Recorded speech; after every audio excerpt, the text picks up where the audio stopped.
तर एक जबरदस्त बातमी आहे. भारतीय रिझर्व्ह बँकेने एक ऐतिहासिक निर्णय घेतलाय. भारताचा स्वतःचा डिजिटल रुपया म्हणजेच ई-रुपी आता लॉन्च झाला आहे. पण थांबा, हा फक्त एक टेक्नॉलॉजीमधला बदल नाहीये. हे डॉलरच्या जागतिक वर्चस्वाला दिलेलं एक थेट आव्हान असू शकतं. चला तर मग समजून घेऊया की हा डिजिटल रुपया नक्की आहे काय आणि याचा जगाच्या अर्थव्यवस्थेवर, विशेषतः डॉलरवर काय परिणाम होऊ शकतो.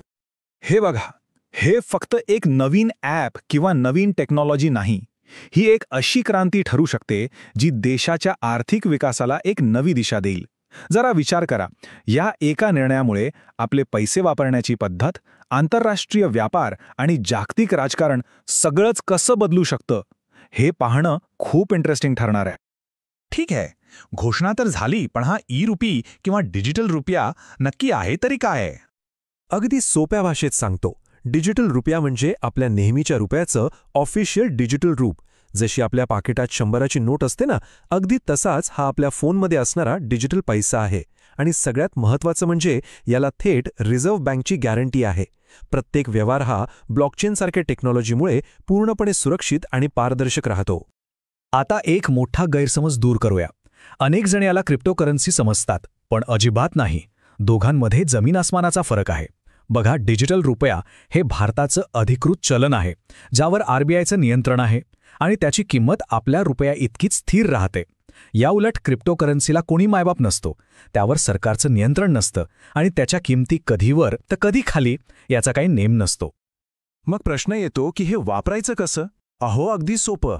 Mobile app, QR code scan किंवा बँक ट्रान्सफर, जसं आपण आजकाल करतो अगदी तसंच.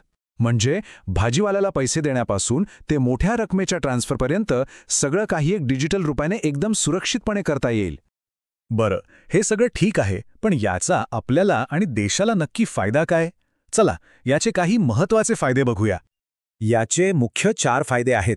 पहिला म्हणजे यामुळे कॅशलेस अर्थव्यवस्थेला जबरदस्त बूस्ट मिळेल. दुसरा, व्यवहार खूप वेगवान, स्वस्थ आणि एकदम सुरक्षित होतील.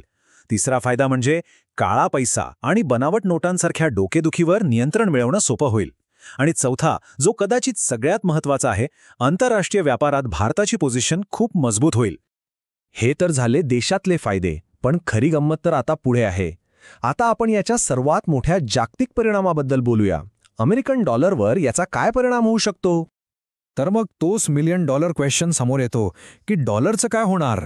ज्या डॉलरची आज जगभरात दादागिरी चालते, त्याच्या साम्राज्याला यामुळे धक्का बसेल का? बघा, हे एका रात्रीत होणार नाही, पण प्रक्रिया सुरू होईल. डिजिटल रुपयामुळे काय होईल की भारत आंतरराष्ट्रीय व्यापारासाठी थेट आपल्या रुपयात व्यवहार करू शकेल. याचा सरळ अर्थ आहे की व्यापारासाठी डॉलरवर अवलंबून राहायची गरज हळूहळू कमी होईल आणि यामुळे भारताची आर्थिक स्वायत्तता प्रचंड वाढेल. आणि ही गोष्ट फक्त भारतापुरती मर्यादित नाहीये.